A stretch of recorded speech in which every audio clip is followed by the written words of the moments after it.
Hi, my name is Dahlia. 3 weeks ago, I was declared unconscious after a plane crash.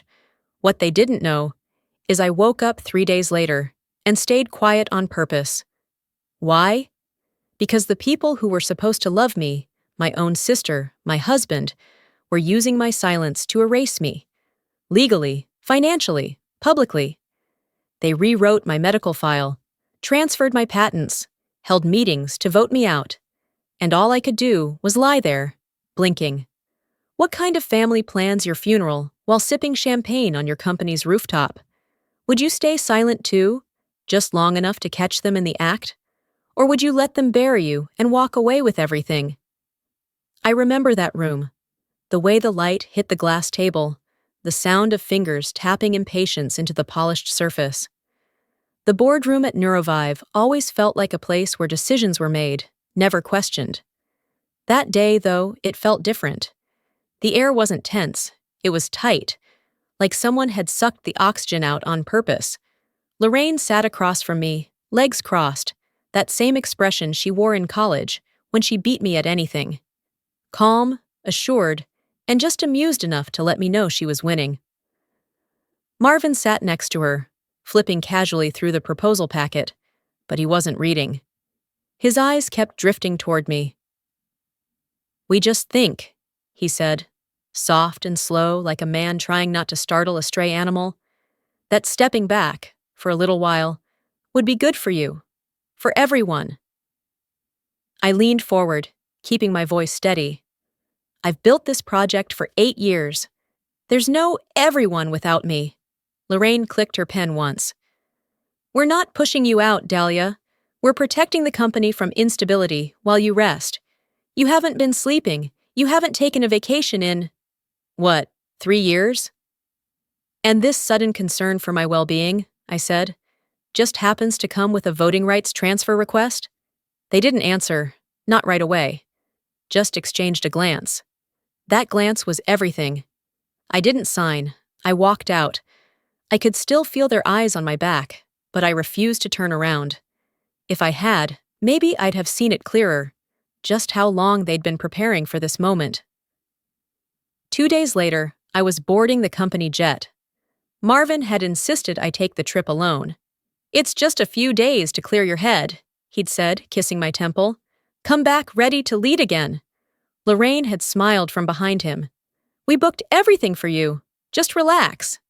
They were too helpful, too kind. That should have been my clue. The tarmac was unusually quiet. A new flight assistant greeted me. Too polished, too unfamiliar. The co-pilot barely looked me in the eye. 30 minutes into the flight, we hit turbulence. Then silence. The engines didn't roar. They stopped. The cabin lights blinked out. Then came the drop. I don't remember the impact, but I remember the moment before it.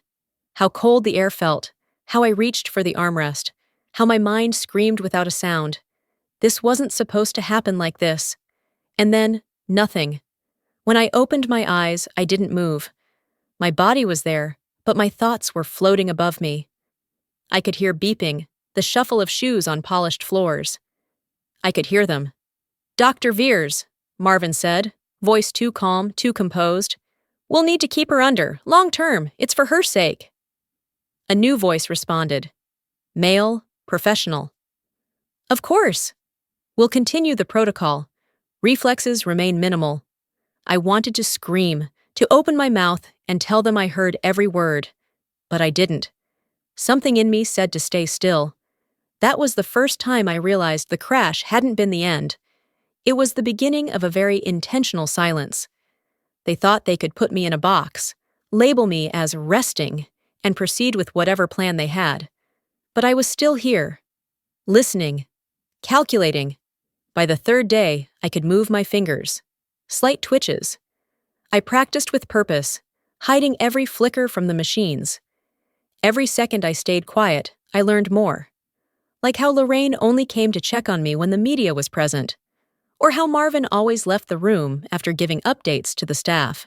But it was that night, lying under a fluorescent ceiling, eyes closed and mind spinning, that I remembered the conversation from just days before the crash. We'd been at home. Marvin had asked about my schedule, casual as ever. I told him.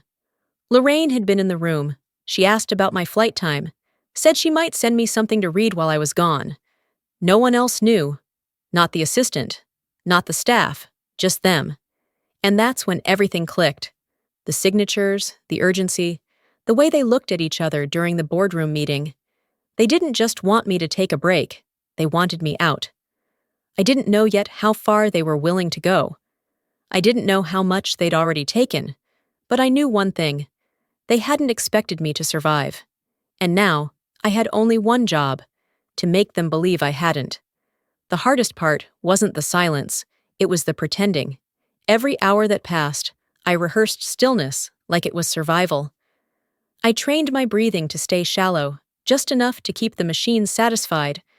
My hands would itch with the urge to clench, to scream. But I didn't move. Not yet. Not until I knew who in that building wanted me gone, and who might help me stay. By the fifth night, the nurse changed. The evening rounds came later than usual. Instead of the usual humming of music, through cheap earbuds or half-hearted humming, I heard shoes that didn't drag. They clicked with intention, measured, confident. Her voice cut the quiet like someone who didn't bother with politeness. "Vitals are too consistent for a case like this," she said aloud, not knowing I was listening. "And this dosage, what are they keeping you under for, huh?" She wasn't talking to me. Not really. But I heard the first thread of doubt, finally, from someone not on a payroll. I focused, trying to catch her scent as she moved. Lavender. Subtle, clean, nothing sweet or excessive. That night, I kept waiting. I knew she'd return. The ones who don't look away always do. Around midnight, I heard the door click again. She didn't turn on the overheads, just the small wall sconce by the monitors. I felt the light shift under my lids, soft and deliberate. She came closer. "I don't know if you can hear me," she said, her tone lowered now, steady. "But I need to tell you something." A pause. "I shouldn't be here." There it was. The edge in her voice. Not guilt, not fear. Conviction. "I was brought in after the last nurse quit. No warning. But I read your file. Sedative levels are off protocol. Neuroassessment inconsistencies. And your reflex log? It's been copy-pasted." She moved closer to the bed. Her hand rested lightly on the blanket. I could feel her heat even through the cotton. "I'm not just a nurse," she whispered. "I specialize in neuroforensics, and someone is using medicine to erase you." I blinked. Once. She froze. Another blink. Slow, intentional. I saw her silhouette shift, a stillness that followed shock, sharp and quiet. Her voice returned, even lower. "You're in there." One more blink, a pause. Then her breath caught, not in fear, but awe. I knew it. She didn't panic, didn't speak louder, just pulled the curtain behind her and lowered the hall light monitor. I heard the small snap of her gloves as she peeled them off. "Okay," she said, adjusting the IV gently. "Then let's make a pact." I blinked again, once. "We'll keep it simple. 1 blink for yes, 2 for no. We'll keep conversations short. You do not move unless I tell you." I blinked once more. "Do you remember the crash?" Blink. "Do you suspect foul play?" Blink. "Do you think someone close to you is involved?" Blink. "Family?" Another blink. She took a breath. "Well, then we're not just dealing with malpractice. This is bigger." She pulled up a small stool and sat, legs crossed like she wasn't rushed by anyone or anything. Like she'd done this before. "I don't know who wants you buried, but if they went to this much trouble, they've already stolen something, so we're going to find out what. Quietly." It wasn't a promise. It was a strategy. Before she left, she lowered the sedative drip ever so slightly. Not enough to trip any alert. Just enough that, maybe by morning, I could start thinking more clearly again. The next evening, I heard her long before I saw her. She never rushed. never whispered nervously into hallway corners like some of the others. She came in just as the sun dipped below the windows.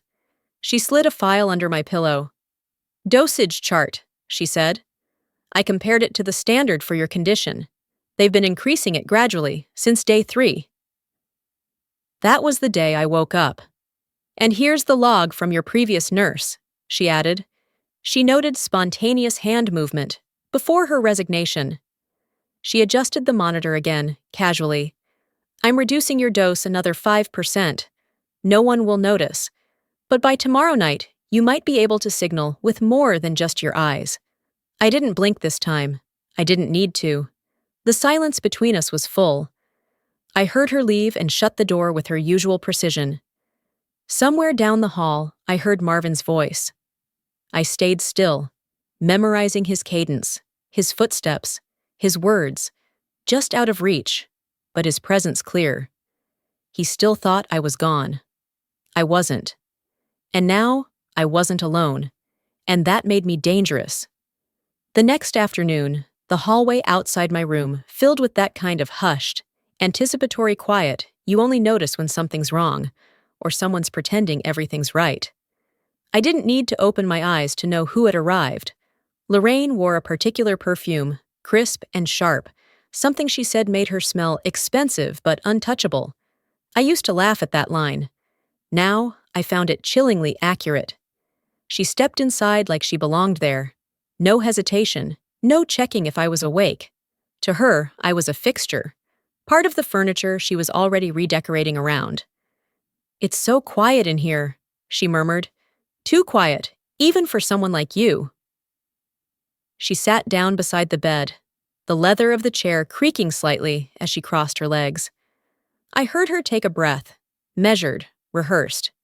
"If you're still in there," she said, her tone dipped in a syrupy softness I hadn't heard since childhood, "you should know. We didn't want it to come to this. But you were never really cut out for this kind of pressure, were you?" She paused like she expected me to blink or twitch. I didn't. She leaned in, her voice sharpening. "You build something brilliant, and then you think that's enough to lead it? That's not how companies survive, Dahlia. That's not how we survive." My pulse didn't quicken. I'd been preparing for this. "It was always going to be me," she whispered. "You had the mind. I had the grit. You dreamt it. I kept it alive." Every word sliced deeper than the last.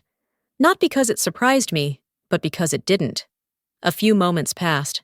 She exhaled, stood up, and smoothed her skirt like she'd just buried someone properly. "Rest well," she said. Evelyn, who had been scanning monitors at the far end of the room, kept her face neutral, her hands steady. Lorraine barely glanced at her before walking out. The door clicked shut. Later that evening, Evelyn returned. She waited until the hall cleared and the shift nurse left for her dinner break. Then she leaned close. "I planted a recorder under your bed right after she walked in," she said simply. "Let's see what kind of truth she just told." Her voice didn't waver, but I could hear something in it. Urgency, maybe, or fury wrapped in control. I blinked once. She gave a tight nod and walked out again. Hours passed. I kept track of the sounds, footsteps, carts, the distant ring of phones. Just after midnight, someone else entered the room. I recognized the gate instantly. Marvin. He didn't speak right away. I heard the soft buzz of his phone vibrating. He answered. "Yeah, she's still out," he said casually. "The doctor's increasing the dosage again tomorrow, just in case." A pause. "No, she won't know a thing. Her name will be off the patents by next week. We've already filed the revised documents." Another pause. Then a laugh. Short, mean, careless. "She's lucky we didn't just pull the plug." He paced, the sound of his shoes scuffing slightly as he moved. I focused on every word, trying to memorize the exact phrasing, the smugness. Eventually, he left without saying goodbye. Evelyn returned before dawn, sliding in silently. "You heard that?" she asked quietly. I blinked. Her eyes hardened. "I have it all on audio, every word." She didn't celebrate, neither did I. That morning, while she adjusted my IV and gently checked my hands for reflexes, she asked a question without ceremony. "Why don't you just move your hand? Give them a reason to panic?" 2 blinks. She tilted her head. "Because if they knew you were back, they'd speed up the plan." 1 blink. She exhaled slowly and gave me a small smile, the kind people share when there's too much to say and no time to say it all. "Then let's get ahead of them." That was the first time I felt the shift. I wasn't just protecting myself anymore. I was building something, deliberate, strategic, necessary. I spent the rest of that day remembering, not just what they'd done since the crash, but what they'd done before it. I thought about the pitch at Stanford, when I froze and Marvin stepped in. I thought that moment was kindness. It wasn't. It was rehearsal. It was positioning. The way Lorraine always managed board members better than I did. The way she framed my creativity as volatility.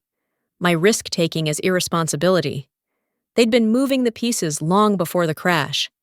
The crash was just their final move. They thought it was checkmate, but I was still on the board. There's a kind of grief that doesn't end in tears. It ends in blueprints. By the time the morning sun filtered through the slats of the hospital blinds, I already knew what they were planning. Not because Evelyn told me. Not because I overheard Marvin pacing outside my room on the phone again. I knew because the pattern was too familiar. How they moved quietly, behind doors they thought I couldn't see through. Around 9, Evelyn walked in slower than usual. Her steps held weight. She didn't speak right away, just sat beside me with a tablet in hand and a look I couldn't quite name, something between apology and rage. "There was a board meeting this morning," she said under her breath. "It was called last minute. No one from legal notified your proxy because—" She didn't finish. "They voted to remove you from active executive duties, cited neurological non-responsiveness, used Veer's signature as the basis." I blinked once, slow, deliberate. "They stripped your voting rights," she added, voice tighter. "Lorraine chaired the session, said it was a painful but necessary transition." I didn't move, but my chest burned in a way I hadn't felt since the crash. Not fear, not even betrayal. It was something deeper, a kind of deletion, the kind that made you wonder if you'd ever really existed in the room to begin with. "Evelyn," I thought silently. "They're not just rewriting my role. They're erasing my name."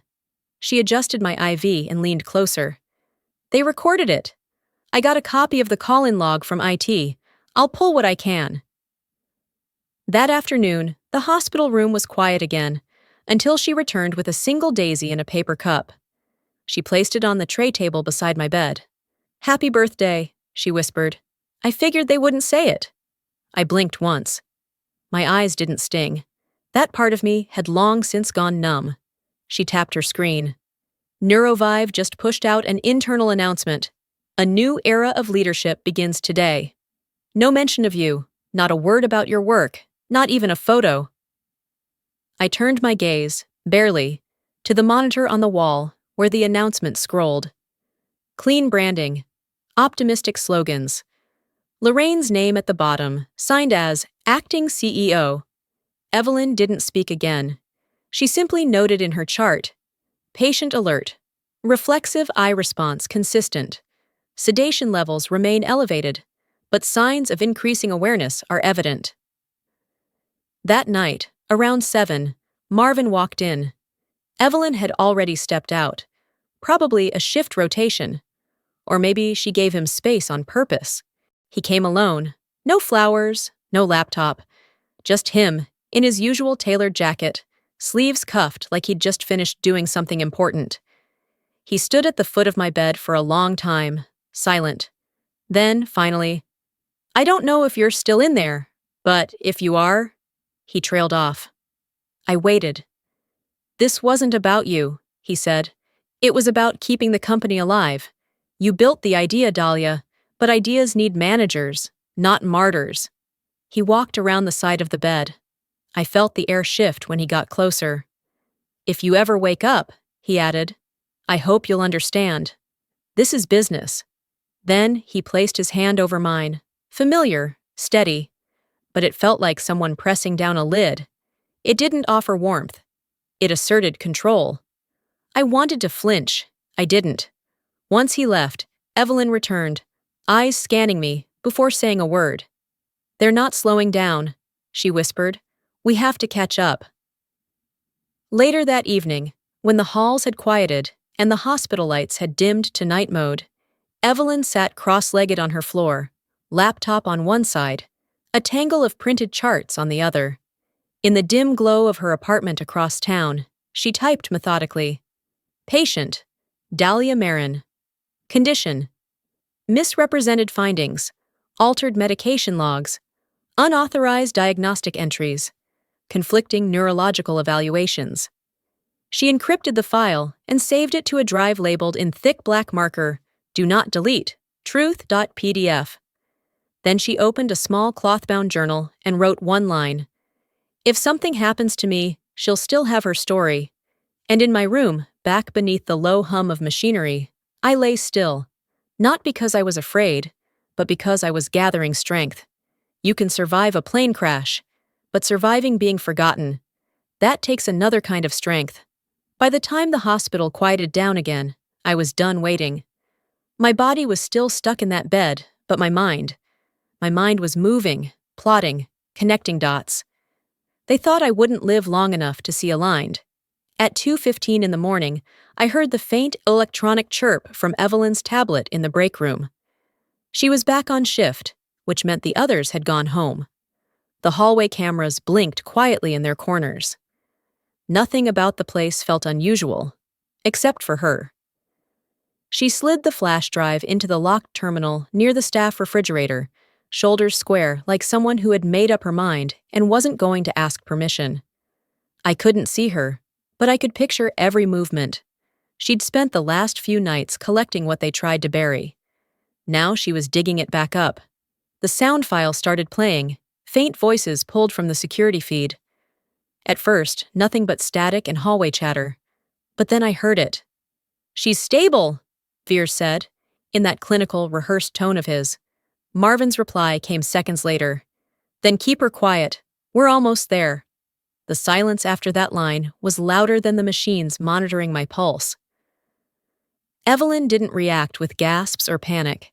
She just quietly dragged the file to a new encrypted folder, labeled it, and ejected the drive. She didn't need to say anything to me. I already knew what she'd heard. And I already knew what it meant. Just before sunrise, a knock came to her apartment door. Not loud, just a deliberate rhythm that told her it wasn't random. It was a courier, nothing urgent, nothing official. But she recognized the return address immediately. Truman Viscari. Inside the envelope was a single manila folder. No note at first glance, just a copy of the original Unoya patent, with my name as the only listed inventor. No Marvin, no Lorraine, just me.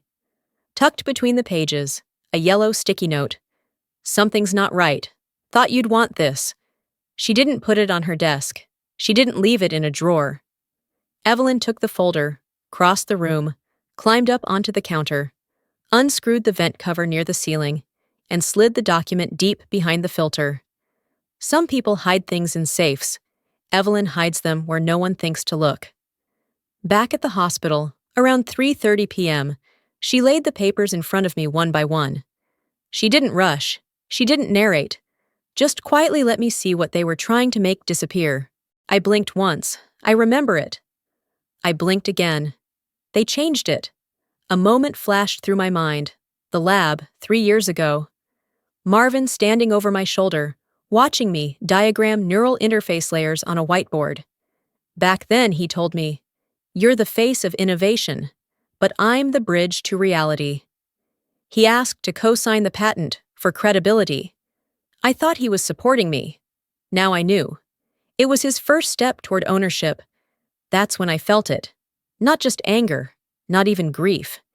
It was a sharp, focused clarity, like pulling a sliver from under your skin after days of pretending it wasn't there.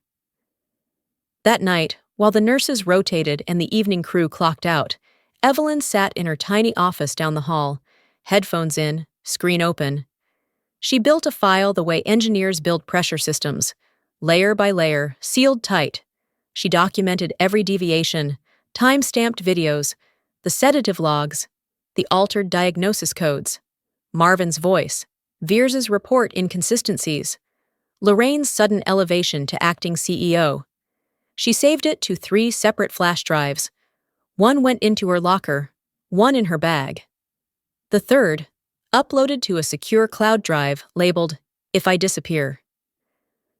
When she came into my room after midnight, she didn't say much, just whispered, "They think they buried you. We're writing the resurrection." And I believed her. Not because I wanted to, but because, in that moment, I had no doubt she would risk her job, maybe even her safety, to make sure I didn't stay erased. She laid the drives in front of me. I couldn't hold them, but I saw them, and I understood exactly what they meant. Every scar I couldn't name before, now I could, and I knew exactly who gave them to me. After Evelyn laid the drives in front of me, something in the room changed. The air felt tighter, heavier, but not in a way that suffocated me. It was focused, intentional, like the breath right before a diver pushes off the ledge. I didn't need to speak to feel ready. I didn't even need to blink. Everything had been building toward this moment, and now we were shifting from defense to offense. 2 nights later, the gala began. Lorraine stood beneath soft white lights, wrapped in navy silk, smiling like someone who'd never been accused of anything in her life. Her voice carried just the right tone of faux humility as she introduced Unoya Prime to a room full of venture capitalists and legacy media outlets. I watched the live stream from my hospital bed. My branding was everywhere, muted, softened, repackaged with a minimalist font, and slightly updated color palette. But it was still mine. The neural interface diagram flashed across the screen like some trophy they thought I wouldn't recognize. Evelyn sat beside me, silent. Lorraine's voice echoed through the speakers. When challenges arise, leadership has to pivot. I'm proud to carry forward a vision born from brilliance and shaped by resilience. The camera panned across rows of smiling faces, clinking glasses, nodding at her like she was some kind of visionary. She hadn't just stolen my work. She'd stolen my absence and turned it into her platform. My jaw tightened. Evelyn noticed. "She's not going to win," I whispered, voice rough but clear. It was the first time I had spoken since the crash. Evelyn turned, eyes wide with something that looked like shock and relief rolled into one. She didn't cry. She didn't hug me. She just nodded. Once. Later that night, after the gala had gone viral across every tech blog and business outlet, Evelyn pulled out her phone. "She wants to be public?" she said, her voice low. "Let's give the public something real." She sent a clip to a journalist she trusted. No names, no sender ID. Just the audio file. Marvin's voice, Veer's line. Everything from the hallway mic that had caught more than they'd ever meant to say. By the time the file landed, Lorraine was still backstage, accepting praise, sipping from a champagne flute she didn't pay for. The reporter didn't broadcast it live. They didn't have to. It started a chain reaction, in whispers at first. "She's stable," Veer said. "Then keep her quiet," Marvin replied. People began texting, stepping out of the ballroom. The buzz reached Lorraine within minutes. She was pulled into a side room by her own communications staff. She didn't yell, didn't flinch, but her grip on the glass turned so tight her knuckles went white. Back at the hospital, Evelyn wheeled in a mobile stand for my arms. I flexed one hand fully, then again. I didn't need to lift a weight to feel powerful. That small, complete movement, after days of silence, felt like thunder. "Start the timer," I rasped. Evelyn blinked. "For what?" 72 hours, I said. "We take them down." She didn't ask for details. She just opened her tablet and started a countdown. There was no fury in me, no rage, just clarity. They had built their success on a lie. But that lie was now standing on a shaky foundation, and I'd just cracked the first support beam. That same night, Evelyn received a voicemail from someone inside Neurovive. Short, whispered. "They're panicking. Something's about to shift." She played it for me once, then deleted it. The less trail we left, the better. I slept that night, not heavily, but deeper than I had in days. No dreams, no nightmares, just rest. Because for the first time since the crash, I wasn't carrying everything alone. The next morning, I took 4 full breaths, without strain, whispered a complete sentence, sat upright for 6 seconds. Every little gain was no longer just progress. It was proof. Proof I was coming back. Let them enjoy their moment. They won't survive the next one. The morning came with that particular kind of stillness that tells you something is about to break. After days of slow-building moves and silent strategy, we were no longer just preparing. We were stepping into the offensive. Evelyn's files were secure. The drives were hidden. My body was recovering, not just inch by inch, but decision by decision. The weight of waiting had shifted into momentum. Later that evening, while most of the world was still basking in the afterglow of Lorraine's gala, she slipped. Evelyn had planted the mic outside the executive suite bar the night before, assuming Lorraine would return for a private victory toast, and she did. Dressed down, slightly tipsy, and bloated with praise, Lorraine leaned into a booth across from Dr. Veers. "I built this damn thing," she said, her voice low but careless. "She just had a pretty mind and no guts. Now look where that got her." Veers wasn't drinking. He looked like a man caught between too many lies and not enough exits. "You know," he said, "there's always a chance she wakes up. The brain's funny like that." Lorraine snorted. "That's what the next sedative load is for." He didn't respond. The audio caught every word. Crystal clear. No ambiguity. By the time Evelyn returned to the hospital, she played the file for me in a whisper through a tiny earpiece.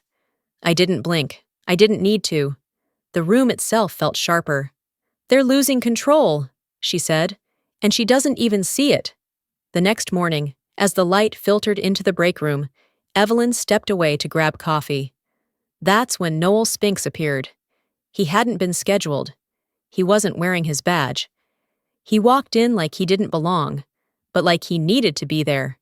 He slid a small USB across the break room table toward Evelyn.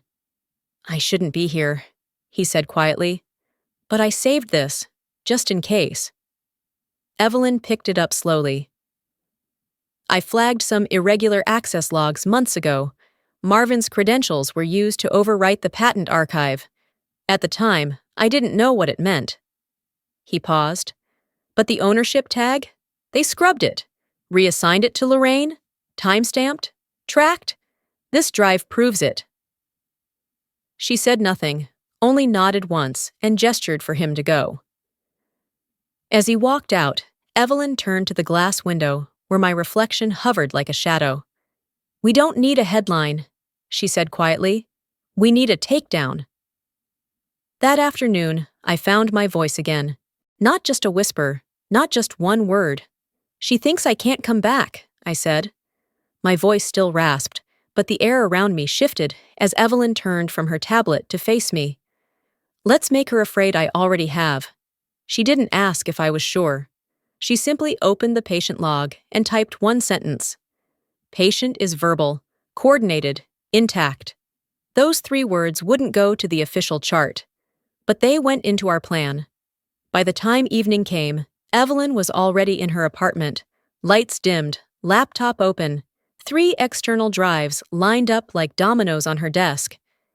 Each contained everything we'd gathered: Lorraine's drunken confession, Marvin's involvement, Truman's original patent submission, Noel's tech logs. She copied everything twice, then opened a prepaid envelope and slipped one of the drives inside, addressed to a name I didn't recognize. On the back, she wrote one sentence in black marker: "Deliver this only if you hear my name on the news." Then she stood up, stretched her arms overhead, and looked out the window. Somewhere out there, Lorraine was still playing her role, Marvin was still maneuvering from behind the scenes, and Dr. Veers was still pretending he wasn't complicit. But they had all left fingerprints, and now we had proof. Back in my room, I lay staring at the ceiling, pulse steady, breath even. Tomorrow, I would be seen again. Not as a patient, not as a ghost, but as a threat. Tomorrow, they'd speak my name again. Not in praise, in fear. The SUV pulled up to the curb a minute before 9. The tinted windows hid me from the crowd, already gathering near the building's side entrance. Press, investors, curious onlookers with their phones half raised, waiting for news they didn't even know was coming. Evelyn opened my door and helped me to my feet. My legs were still rebuilding their strength, but I had enough, just enough. I stepped onto the pavement slowly, deliberately, every inch of movement an act of defiance.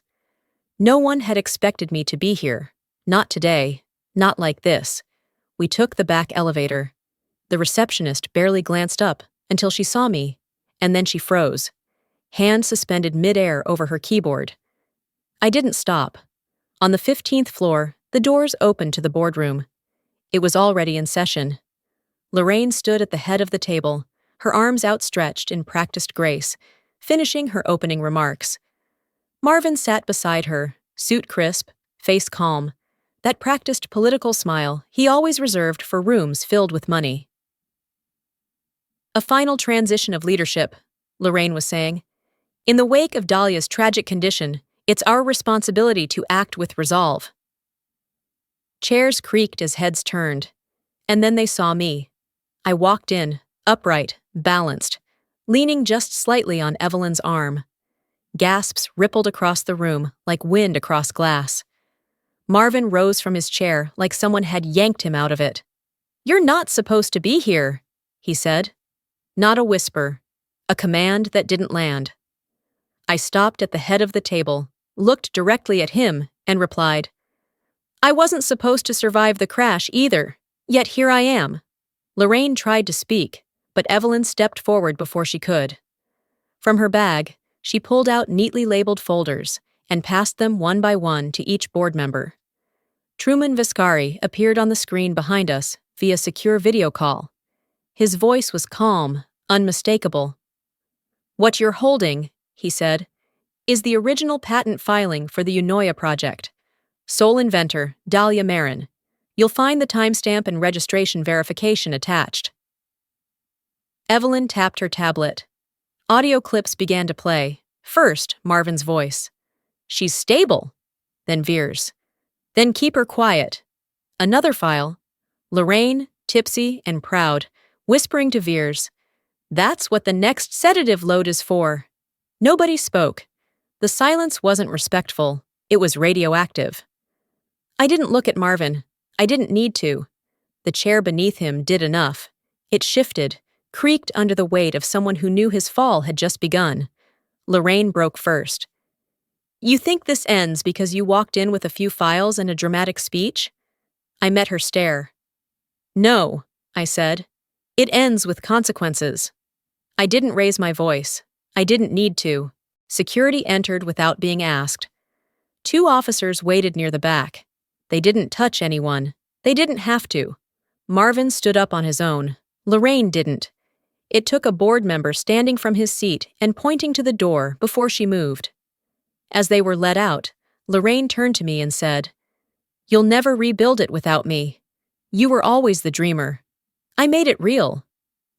I didn't respond. The press was waiting in the lobby. Microphones flashed. Shouts rang out. "Is it true?" "Ms. Marin, were you drugged against your will? What happens to Neurovive now?" I raised a hand, not to wave, not to deflect, just to signal I had something to say. "I didn't come to rebuild what they tried to steal," I said clearly. "I came to make sure no one else loses what they created." Then I turned, and Evelyn slipped her arm around mine. We walked past the cameras, not quickly, not slowly, just with purpose. Outside, the air was crisp and clean. The chaos behind us kept buzzing, but I didn't look back.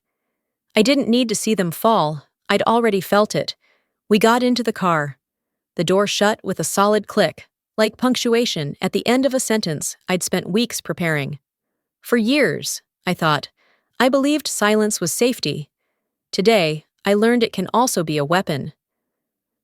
By the end of the week, the noise around me had settled. Not gone, just quieter. The kind of quiet that comes after a storm has passed, where everything still drips and sags from the weight of what it just endured. I sat by the window in the living room of the small rental Evelyn had found for me in Queen Anne. It was nothing fancy, but the place had wide windows and an old radiator that clicked when it warmed up, both things I appreciated more than I thought I would. Rain tapped the glass in steady rhythm. I watched it, not because I was waiting for anything, but because I finally had the space to do nothing. No machines, no lawyers, no boardrooms. From the couch across the room, Evelyn spoke softly, without looking up from her laptop. The audit report is finalized. Internal manipulation goes back 5 years, maybe more. Financial padding, suppressed diagnostics, rewritten ownership metadata. It's extensive. I didn't answer right away. My tea had gone cold, and I hadn't touched it in an hour. I figured, I said eventually, but it still stings hearing it out loud. Marvin's formally indicted. Lorraine's working on a plea. I nodded once.